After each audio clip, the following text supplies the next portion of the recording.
The Murder of Louisa Dunne.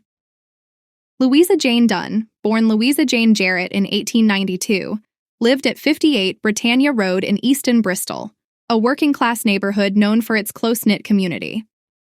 In 1915, she married Edwin Teddy Parker, AI, city councilor. Together they had 2 daughters, Edna and Iris. Both Louisa and her husband were active in the local Labour Party, and many believed she was set to become mayor before Edwin's death in 1945. 7 years later, in 1952, Louisa remarried. Her second husband, John Dunne, worked as a night watchman, but tragedy struck again when he passed away in 1961, leaving her widowed for the second time. After his death, Louisa gradually withdrew from public life and became reclusive. On June 28, 1967, concern grew among neighbors when the 75-year-old was not seen that morning. One neighbor, Vi Allen, decided to check on her. Looking through the window, she spotted Louisa lying on the floor. At first, Vi thought she had suffered a heart attack, but the reality was far darker. Louisa was found on her back, lying on a pile of old clothes in her living room. She had clear signs of assault: cuts near her chin, bruising on her neck and thigh, and eye hemorrhages.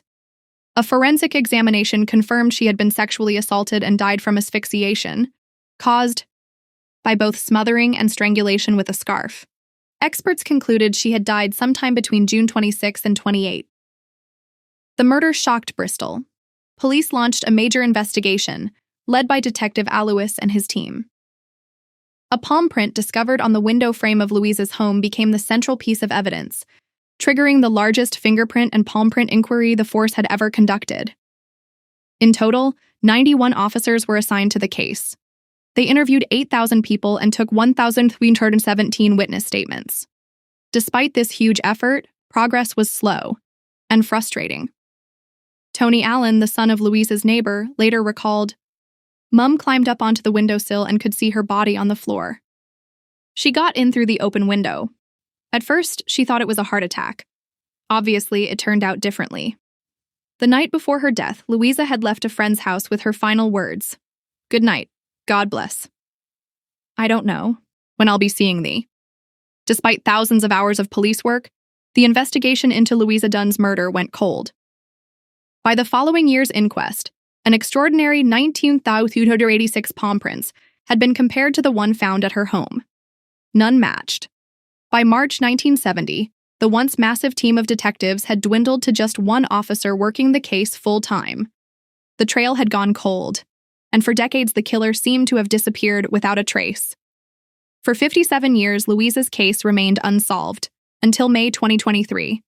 That spring, a newly established cold case unit, led by Detective Inspector Dave Merchant and Detective Joanne Smith, decided to re-examine the evidence using modern forensic science.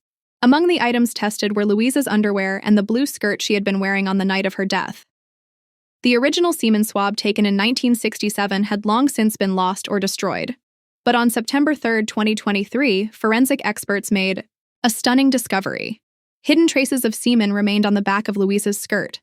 From this, they were able to extract a full DNA profile. The very next day, the profile was entered into the UK's national DNA database. To the investigators' shock, it returned an immediate match: 92-year-old Ryland Riley Headley, a man living quietly on Clarence Road in Ipswich.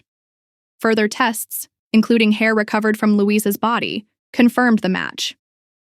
Headley's name was not unknown to the criminal system. Back in 1977, a decade after Louisa's murder, he had been convicted of sexually assaulting 2 elderly women. He served a short prison sentence and was released in 1980, claiming to his family that he had been freed because he was innocent. In truth, he had concealed a darker history. Born in Jamaica in 1931, Headley arrived in Britain in 1956. He settled in Bristol, worked on the railways, and married Maggie, a nurse from Barbados. Together, they raised 3 children.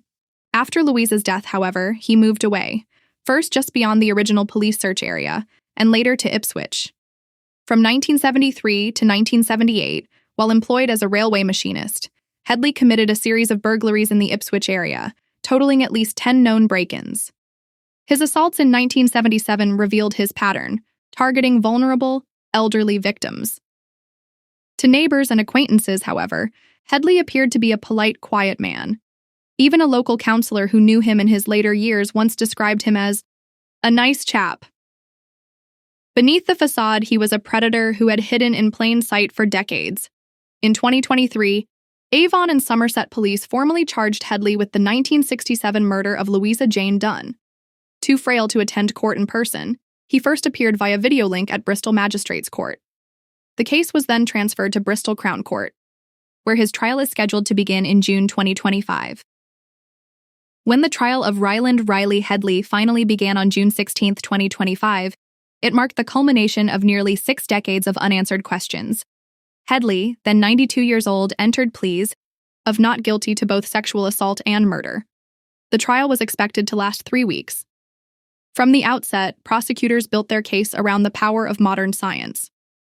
Jurors were shown forensic evidence extracted from Louisa Dunne's skirt nearly 60 years earlier, with experts testifying that the DNA profile matched Headley and was a billion times more likely to belong to him than anyone else. Palmy T. Prints lifted from the dusted window frame at the crime scene in 1967 were also confirmed to be his. Eyewitness accounts added further weight. Neighbors recalled hearing muffled screams and cries lasting several seconds on the night Louisa was killed.